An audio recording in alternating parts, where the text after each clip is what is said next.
आपको याद होगा एक आदमी ने पेशाब किया था हमारे दलित के ऊपर, उसका ऊपर कोई एक्शन नहीं हुआ। आपने देखा होगा सबसे बड़ा उदाहरण, हमारा दलित आज तक प्रधानमंत्री नहीं बना। जगजीवन राम जी बनने वाले थे लेकिन उनको बनाने नहीं दिया गया। अरे भैया ब्राह्मणवाद एक व्यवस्था है भाई, ब्राह्मण से आज़ादी नहीं चाहिए, ब्राह्मणवाद से आज़ादी चाहिए।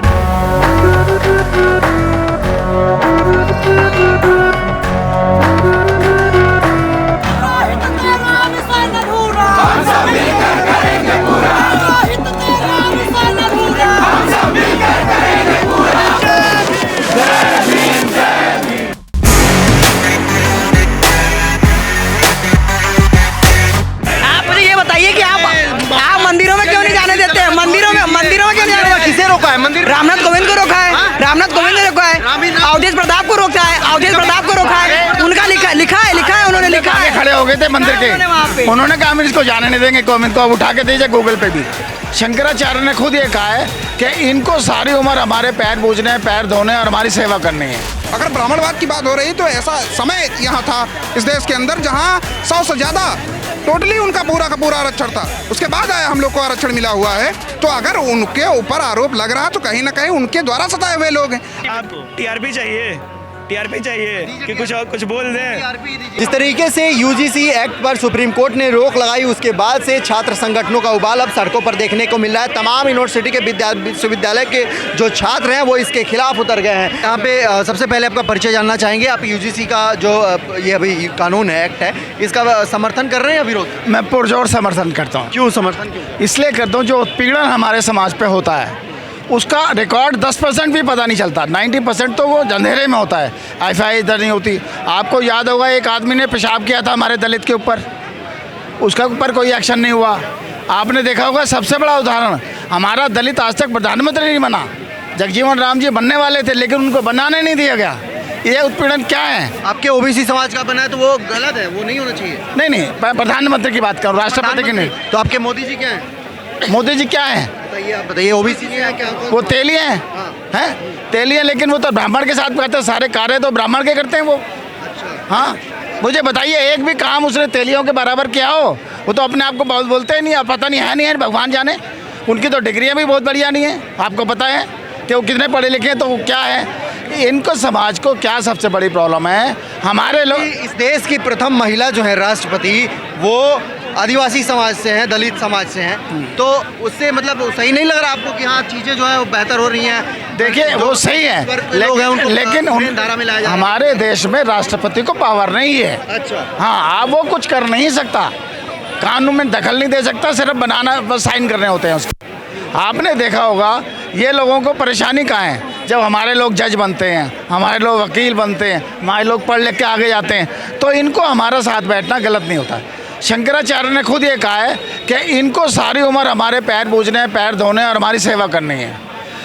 मैं कहता हूँ सारे समाज से पूरी सरने हटा दिया जाए, कोई नहीं रहेगा, और जो भी आरक्षण है सामाजिक तौर पे दिया जाए, आर्थिक तौर पे दिया जाए। आप देखो कितने सारे केसेस में वो कोई किसी दलित के ऊपर पेशाब कर रहा है, कोई किसी को मार रहा है, कोई कंप्लेंट होती कहाँ है? पता किसको चलता है?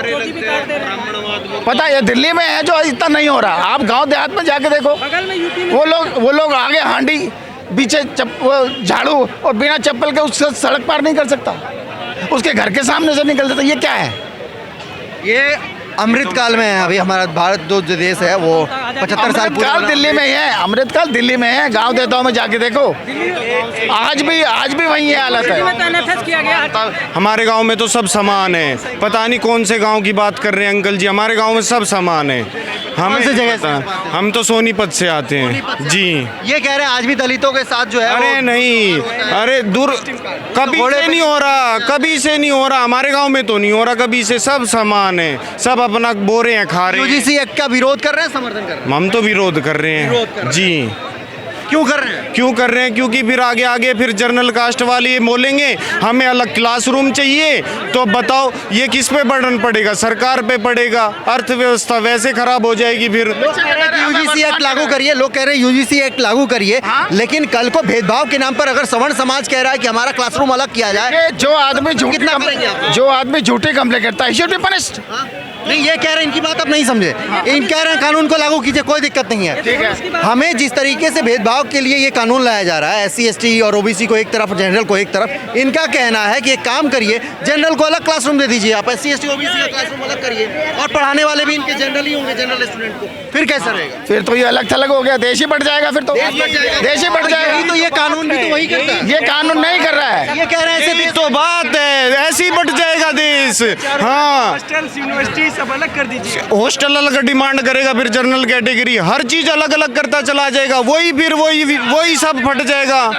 अब ये बताओ, दिख नहीं रहा, वो डर से डर लग रहा है। हाँ, इस चीज का डर लग रहा है। ये लोग कह रहे हैं कि आज हमारे साथ जो है SC ST OBC जितने भी दोस्त हैं, जितने भी स्टूडेंट हैं, सब एक साथ बैठ के लंच कर रहे हैं। इस कानून के आने के बाद उनमें दूरियां बढ़ जाएंगी। दूरियां बढ़ेंगी कैसे? बढ़ाने वाले भी यही होंगे, सर एक बात बताइए, खत्म भी इनको करनी है। ऐसा है कि मान लीजिए कि मेरा कोई दोस्त है, तो वो मेरा दोस्त है, अब मैं मतलब वो मेरी दोस्ती तभी रहेगी या जब मैं उसको जाते हुए शब्दों से सूचित करूंगा तभी वो मेरा दोस्त का नहीं रहेगा? ऐसा हो सकता है क्या? ऐसा कहाँ? तो आप वो फिर किस तरह का, जब कोई बोलेगा ही नहीं तो डर किस बात का है? फिर भी अगर आप इसके दोस्त हैं, इसे पता है ना आप कौन से हैं, कौन सी कंपनी? और जो फॉल्स कंप्लेंट्स, देखिए फॉल्स कंप्लेंट्स की बात है, इस एक्ट में लिखा हुआ है कि फॉल्स कंप्लेंट्स के लिए जो कार्रवाई, चलो मान लो कि वो ठीक से नहीं भी होती है तो ऐड कर दीजिए ना, कड़ी कार्रवाई के लिए डाल दीजिए उसमें फॉल्स कंप्लेंट्स। वही सवर्ण समाज भी यही कह रहा है कि सुनो भाई, ब्राह्मणवाद भारत छोड़ो, किस जाति के ऊपर ब्राह्मणवाद से आजादी, ब्राह्मणवाद से यहाँ कैसे किसके ऊपर, किस जाति के ऊपर लग रही है? इस पे सजा करवा दो, इस पे भी तो सजा करवा दो। किससे करवा दे? ब्राह्मणवाद क्या मतलब? सजा किससे करा दे? आप ही लोग बैठे सजा देने लगे। ये कह रहे हैं कि आज भी ऊंचे पदों पर बैठने वाले सवर्ण समाज है, तो न्याय आप करोगे तो कैसे होगा न्याय? न्यायालय करता है या स्वर्ण समाज कर रहा है न्यायालय? मैं जवाब दे दूं।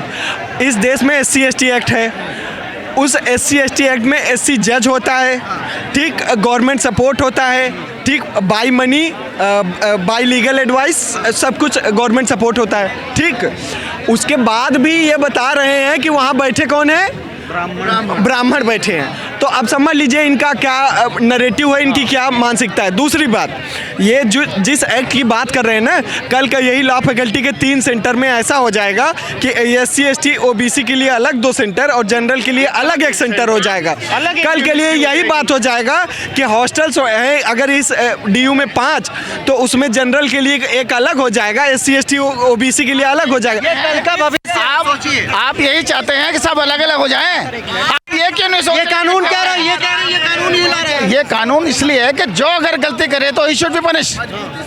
हम तो उसकी बात ही नहीं कर रहे, जो अगर झूठे केसेस है, अगर झूठे हैं तो उसको भी पनिश किया जाए। हम कब मना कर रहे हैं? मेरा ये कहना है, इनका है कि फॉल्स कंप्लेंट, मैं बार बार कह रहा हूँ कि फॉल्स कंप्लेंट होगी, कार्रवाई हो उस पर। कौन मना कर रहा है यार? कौन नकार रहा है?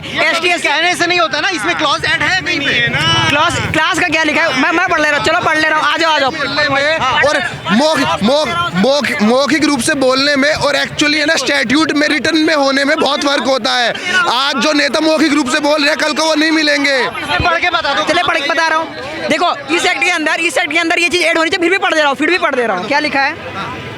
हाँ ठीक, आज लिखा हुआ है ये लिखा है 9 नंबर की अपील है, उसमें लिखा हुआ है समता समिति का प्रतिवेदन से असंतुष्ट व्यक्ति उस प्रतिवेदन को प्रति की तिथि से 30 दिनों के भीतर लोकपाल के समक्ष अपील कर सकता है। ठीक है, ये डाला एक। दूसरा देखो, लोकपाल किसी भी अपील की सुनवाई सुविधाजनक बनाने के लिए अपने साथ में एक न्यायिक मित्र जोड़ सकता है। इसमें क्या गड़बड़ है? कहाँ पे? तो दोषी पाया जाएगा तो क्या होगा? भारत में दहेज प्रथा थी ना, दहेज प्रथा उन्मूलन डाउरी सिस्टम बनाया गया ना। अरे नियमों में होते। सर का भी उत्तर देता हूँ। सर ने एक चीज बोली थी, अभी मैं सुन रहा था कि है ना सभी बड़ी बड़ी पोस्टों पे है ना, इन्होंने बोला कि सवर्ण समाज के लोग बैठे हैं।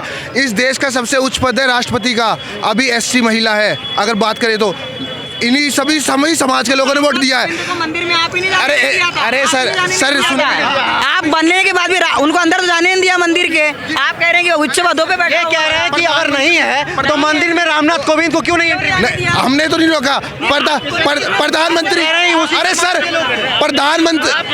प्रधानमंत्री OBC समाज से आता है, उसके हाथ से प्राण प्रतिष्ठा हुई है, उनके हाथ से प्राण प्रतिष्ठा हुई है उस मंदिर की। कैसी बात कर रहे हैं? आप कर रहे हैं जाति तो आप कर रहे हैं सर। आप समानता को नहीं मानते, सामाजिक न्याय को नहीं मानते। आप सामाजिक न्याय, राम मनोहर लोहिया, डॉक्टर, एक काम करो तो आप ये कह दो, ऐसा होता तो ब्राह्मणी प्राण प्रतिष्ठा करता, आप पढ़िए, ऐसा होता ब्राह्मणी प्रतिष्ठा करता, ऐसा होता ब्राह्मणी प्रतिष्ठा करता। मोदी जी नहीं करते, ओबीसी समाज के होते हुए, फिर भी मोदी जी ने किया। अरे तो आप मुझे ये बताइए कि आप मंदिरों में क्यों नहीं जाने देते हैं? मंदिरों में क्यों नहीं जाने देते? किसे रोका है? मंदिर रामनाथ कोविंद को रोका है, रामनाथ कोविंद ने रोका है, अवधेश प्रताप को रोका है, अवधेश प्रताप को रोका है, उनका लिखा है, उन्होंने लिखा आगे है। खड़े हो गए थे मंदिर वहाँ पे। के, उन्होंने कहा हम इसको जाने नहीं देंगे, कोविंद को। अब उठा के दीजिए गूगल पे भी, 10 के 10 जितने ब्राह्मण थे सारे खड़े हो गए पंडित के आगे, बिल्कुल गेट के आगे, कि उनको जाने नहीं देंगे। मैं कहा कि जाने नहीं देंगे इनको, और वो नहीं गए, और वहीं बाहर जातिवाद भाई मुर्दाबाद। Yes. तो फिर ये ओबीसी ये जो अभी यूजीसी एक्ट है ये कैसे लागू होगा? यूजीसी एक्ट लागू होगा क्योंकि इसी के साथ हम लोग जातिवाद खत्म करेंगे। खत्म करेंगे? Yes. ये लागू होगा तब खत्म करेंगे? यस, समाज में समतामूलक समाज बनेगा, समाज में इक्विटी लेकिन यहाँ आएगी। पे सवर्ण समाज तो कह रहा है इससे भेदभाव बढ़ेगा। कौन सवर्ण समाज? ये कह रहे हैं कैसे कैसे भेदभाव बढ़ जाएगा भैया? SC/ST एक्ट हो तो आपसे लोग डरेंगे कि कहीं पे गलत आरोप न लगा दे। केस नहीं डरेंगे, नहीं, साथ में रहेंगे, प्रेम से रहेंगे। प्रेम से तो अब भी रह सकते हैं। अब बताओ आप रह रहे हैं, अभी कहाँ प्रेम? ये इनका सबसे बड़ा कहना ये है कि अगर ये लागू हो जाएगा तो इनके माँ बाप इनको कल को फोन करके बोलेंगे कि आप मतलब कि आप इनके माँ बाप डरे रहेंगे कि ये कहीं कुछ बोल ना दे। ठीक है, इनका कहने का मतलब ये है हमारे माँ बाप जो 200 सालों से, जो हमारे माँ बाप 2 साल से डर रहे हैं कि इनके साथ कुछ गलत ना हो जाए, जो पायल तड़वी और 1947 में तो देश आजाद हुआ, 200 साल से किस मानसिकता आजाद नहीं हुई ना, मानसिकता नहीं आजाद हुई, देश आजाद हो गया, मानसिकता आजाद नहीं 2000 साल। 2000 साल। यस, बताइए आप सवाल पूछिए ना, आप ऐसा कनिंग स्माइल मत दीजिए। इनका ये तो बस अज्यूम कर रहे हैं ना कि कल को माँ बाप डरेंगे। हमारे माँ बाप तो आज डरते हैं, हमारे बाप तो डरते हैं कहीं लड़के के साथ गलत ना हो जाए, कोई भेदभाव ना हो जाए, उसके साथ कोई ये ना हो जाए। क्या भेदभाव होता है आपके साथ? बहुत होता है। बताइए क्या होता है? भाई हमको कहते हैं कि भीमटे आ गए, ये भीमटे आ गए, ये कहाँ से, ये क्या बोलेंगे, ये क्या बोलेंगे, ये सब क्या है? ये भेदभाव है। हमारे ब्राह्मणवाद क्या है, मनुवाद क्या है? ब्राह्मणवाद एक व्यवस्था है, मनुवाद एक व्यवस्था है। भीमटा क्या है फिर? हाँ? ये कह रहे हैं भीमटे कहा जाता है, वो क्या है भीमटे? वो उसी व्यवस्था के अंदर जो आपका दिमागी उपजा है ना, जो दिमागी में जो जातिवादी जो दिमागी बीमारी उपजी है, उसी बीमारी का ये निकला हुआ शब्द है भीमटा। इसीलिए हमें मनुवाद और ब्राह्मणवाद को खत्म करना है। ये हमारे भाई चालू करना है। नहीं भीमटावाद क्या होता है? समतावाद बोलिए। मैं ये हमारे भाई समतावाद नहीं जानते हैं। संविधान के प्रियम्बल में, कॉन्स्टिट्यूशनल प्रियम्बल में लिखा हुआ है ना, इक्वालिटी, फ्रेटर्निटी। इक्वालिटी कहाँ देता है ये यूजीसी एक्ट? बताओ। अरे कहाँ नहीं देता है? कैसे बोला नहीं दे रहा? पढ़े रेगुलेशन पर हो जाएगा। कैसे भेदभाव हो जाएगा बताइए? डर है कि कहीं SC/ST या फिर जो भी लोग हैं वो हम पे उल्टा आरोप न लगा दे। उल्टा ये सब ये डर उन जातिवादी लोगों के अंदर। एज अ लॉ स्टूडेंट मैं आपको बता देना चाहता हूँ कि कोई भी लॉ जब बनता है तो उसको मेजोरिटी प्रॉब्लम को देख करके बनता है। अब आप इसमें आप एक पर्टिकुलर एक एक्सेप्शन निकाल के लेके आ रहे हैं, कल को गलत हो जाता है तो उसके अकॉर्डिंग हम इस लॉ को तो खारिज नहीं कर सकते। हाँ, बताइए। सवर्ण समाज ये कह रहा है कि जो हम पे आरोप लगाएगा, गलत आरोप, एक मिनट, गलत आरोप लगाएगा, आरोप सिद्ध होने के बाद उस पे क्या कार्रवाई? तो वही मैं कह रहा हूँ कि तो उसके लिए तो आप इसके लिए पूरा एक्ट को ही तो आप खारिज नहीं ना कर सकते। ये आप उसके लिए आप अमेंडमेंट लेके आइए, उसमें आप अमेंडमेंट लेके आइए, लेकिन आप उसके बेसिस पे पूरा लॉ ही खारिज कर देंगे, ये तो गलत है ना। लॉ खारिज नहीं, हमने भी बात करी, हमने भी सवर्ण समाज और इनका प्रोटेस्ट में इनकी असली मानसिकता ये करे कि घोड़ों के रेस में गधे दौड़ेंगे क्या, ये मानसिकता इनके सामने आई है इस प्रोटेस्ट में। आप देख रहे हैं बैठ करके जो प्रोटेस्ट हो रहा था यहाँ पे लाल सलाम किस चीज का प्रचार करता है? यहाँ पे लाल सलाम नारे दिए जा रहे हैं। उसके मतलब होता है, हम मतलब बता देते हैं, हम तो सुने नहीं है कि लगा है नारा, लेकिन लाल सलाम का मतलब होता है रेड सैल्यूट। रेड सैल्यूट का मतलब है कि एक विचारधारा है, जो कम्युनिस्ट लोग हैं, देश में हर विचारधारा के लोग रह सकते हैं ना, लोकतांत्रिक देश है, तो उनका नारा होता है रेड सैल्यूट। जैसे आप किसी को बोलते हैं प्रणाम, नमस्ते, सत श्री अकाल, वैसे ही उनका ग्रीटिंग्स का this is the way of greeting each other, ये है लाल सलाम। क्या शुभ नाम हुआ? आप यूजीसी का जो एक्ट है इसका आप समर्थन क्यों कर रहे हैं? मेरा नाम धीरज कुमार निर्भय हुआ। मैं दिल्ली यूनिवर्सिटी में बौद्ध अध्ययन विभाग से PhD कर रहा हूँ। और आप जो है 2-3 दिन बाद जो मेरा 9वां साल PhD का होने जाने वाला। 9 साल? बिल्कुल। यह कारण इसलिए है क्योंकि मैं 6ठे साल में ही जो मैं PhD सबमिशन कर रहा था, लेकिन हमारे जो HOD हैं वर्तमान में, उन्होंने जो वो रोक दिया, हमें कोई कागज़ ही जारी नहीं की ताकि हम सबमिशन कर सकें, कोई ऑर्डर ही नहीं जारी किया। और इस कारण से पूरी यूनिवर्सिटी में लग भीड़ करने के बाद भी जो है तब लास्ट में मुझे जो है हाई कोर्ट का सहारा लेना पड़ा। अभी हाई कोर्ट में मामला चल रहा है। बिल्कुल ही। तो आपके जो HOD हैं वो क्या सवर्ण? बिल्कुल ही स्वर्ण है वो, और किस तरह के स्वर्ण है मैं कहना नहीं चाहता हूँ, लेकिन एक लालची व्यक्ति हैं पैसे चाहिए, हर चीज़ के लिए उनको पैसे चाहिए। इंसान का कल्चर होता है ना, उसी के बेस पे बात करता है वो। अब मामला यहाँ पे यूजीसी का चल रहा है, तो हम यूजीसी के इसमें एक्ट में इम्प्लीमेंट कराने के इसमें आए हैं, फेवर में आए हैं। तो दरअसल ये दिखाता है कि किस तरह से जो एक पॉजिटिव रिफॉर्म आया था कि मान लीजिए अगर यूनिवर्सिटी में, कॉलेज कैंपस में अगर कोई कास्ट के बेस पे, जेंडर के बेस पे है ना, या फिर रेस के बेस पे, या फिर कोई भी किसी तरह का डिस्क्रिमिनेशन होता है तो उसके खिलाफ एक्शन लिया जाएगा, निपटारा होगा उसका। सिंपल सी बात ये थी, है ना। एक सिंपल सा रिफॉर्म एक्ट आया था, आप उनको भी पास नहीं होने दे रहे हैं। आप कह रहे हैं कि इसका मिसयूज हो सकता है, इसका दुरुपयोग हो सकता है, ये क्लियर चीज़ें नहीं है। उसमें से जहाँ तक हमें लगता है कि एक क्लॉज हटाया गया है कि जो आरोपी है, जो आरोप लगा रहा है, अगर आरोप उल्टा होता है, अगर वो दोषी नहीं है जांच के बाद, तो उस पर जो कार्रवाई उल्टा। भैया पहले आप उसको आने तो दो, उसको पास तो होने दो, इम्प्लीमेंट तो होने दो, कम से कम आपके पास डाटा तो आने दो पहले कि कितना इसका मिसयूज हो चुका है। आप एक्ट पास हो गया है, आप उसका कितना डेटा आया है, कितना फेक डेटा है, उसको पास होने देते, तब तो बताते कि हाँ भाई इतना डेटा इसका फेक है, इसलिए हम इसको क्लियर करेंगे और उसके ऊपर पेनल्टी लगाएंगे जो इसका मिसयूज कर रहा है। आपने दरअसल एक एक्ट आया रिफॉर्म का, उसको आपने उसी को ही दरअसल सुधार को ही आपने एक तरह से दिखा दिया कि सुधार को ही आपने दरअसल इसको गलत बता दिया। ये दिखाता है जिस तरीके से यूजीसी एक्ट में जो प्रावधान किए गए 2012 वाले में, तमाम आंकड़ों और रिपोर्टों के जो हवाले जो है उसको आधार मानते हुए ये रिफॉर्म लाए गए हैं। लोग जो कह रहे हैं, आप कह रहे हैं यूजीसी जो आप रोकने की लोग समाज बात कर रहा है, ये तब हो पहले लागू किया जाए, एक आंकड़ा आए, तब उस आधार पर हम देखेंगे इसमें क्या प्रावधान। देखिए बात ये है कि पहली बात तो मैं इस बात को नहीं मानता कि इसका दुरुपयोग हो सकता है, मैं इस बात को नहीं मानता। आपने देखा SC/ST एक्ट का दुरुपयोग? सुनिए मानते हैं कि नहीं? सुनिए, आपके पास कितना डेटा है, आप मुझे बताइए, आपके पास कितना आंकड़ा है कि अभी तक SC/ST एक्ट जब से इम्प्लीमेंट हुआ है 1995 से, तब से कितना इसका दुरुपयोग हो चुका है, और दुरुपयोग हुआ भी है तो वो किस तरह के दुरुपयोग हुआ है, मान लीजिए क्या पता निपटारा नहीं हुआ। यूपी में एक 20 वर्ष बाद जो है एक इंसान जेल से बाहर आता है SC/ST एक्ट में, उसका परिवार खत्म हो गया, उसके भाई खत्म हो गए, उसके माँ बाप खत्म हो गए, तो ये बताइए SC/ST एक्ट का दुरुपयोग नहीं? देखिए दुरुपयोग हो सकता है, मैं आपकी बात से सहमत हूँ, लेकिन दुरुपयोग कितना हो रहा है इस पर डिपेंड करता है। आंकड़े की बात। हाँ सुनिए, दुरुपयोग तो देखिए, दुरुपयोग तो डोरी केस का भी हो सकता है, जो दहेज पड़ता है उसका भी, रेप का भी दुरुपयोग हो सकता है ना। लेकिन ये जो एक्ट आया था, दरअसल ये एक्ट इसलिए आया था क्योंकि यूनिवर्सिटी कॉलेज कैंपस में 118% मामले बढ़े हैं जाति उत्पीड़न के, कास्ट डिस्क्रिमिनेशन के 118% मामले बढ़े हैं। इसलिए कोर्ट ने इस मसले को देखा, और जो रोहित विमलो का केस था उसका, पायल तड़वी का केस था उसका, तो उसके बेस पे ही दरअसल ये कमेटी बैठी थी कि चलिए यूनिवर्सिटी कॉलेज कैंपस में अगर ऐसा होता है तो आप एक कमेटी बनाइए, एक पैनल बनाइए, एक सेल बनाइए, है ना। ये कोई बड़ा मसला नहीं था। ये दिखाता है कि किस तरह से अगर यूनिवर्सिटी में ऐसा होता है तो आप इन मामलों को निपटारे के लिए कुछ करिए। सिंपल सी बात ये थी। अब बात ये आई है कि वैसे तो मैं मानता नहीं हूँ कि कोई भी सो कॉल्ड अपर होता है, सो कॉल्ड लोअर होता है, ये मैं तो बिल्कुल भी नहीं मानता इस बात को, क्योंकि सारे ही अगर आप में खुद में अगर इक्वलिटी की चीज़ें नहीं होंगी, हमें माइंड में नहीं होगा, तो कैसे आप उसको बात करेंगे। और रही बात ये कि मिसयूज हो सकता है, तो देखिए मैं ऐसा कहना चाहता हूँ कि अगर आप चाहते हैं कि इसको मॉडिफाई किया जाए तो ठीक है, हम आपकी बात से एग्री हो जाते हैं कि ठीक है, इसमें आप रिफॉर्म करना चाहते हैं या फिर कुछ अपडेट करना चाहते हैं तो ठीक है, जो इसका मिसयूज करेगा आप उससे पेनल्टी लगाइए, है ना। सिंपल सी बात है। हाँ, को भी आप बखूबी मानते हैं, लेकिन कम से कम आप उस एक्ट को तो मानिए कि जो रिफॉर्म के लिए आया। आप तो उसको कह रहे हैं कि मिसयूज हो सकता है, आप उल्टे उदाहरण दे रहे हैं। आप एक उदाहरण आया, एक ऐसा परसेप्शन आया, उसने बोला कि SC लड़का अपर कास्ट की लड़की से उसने उसको प्रपोज करा और उसने मना कर दिया, रिजेक्शन कर दिया, तो उसके ऊपर मिसयूज हो सकता है। अरे कैसी बात, कोई लॉजिक नहीं उस चीज़ का, कोई वो नहीं, तो कोई बेतुका आप बातें कर रहे हैं, ऐसे कैसे हो सकता है बताइए।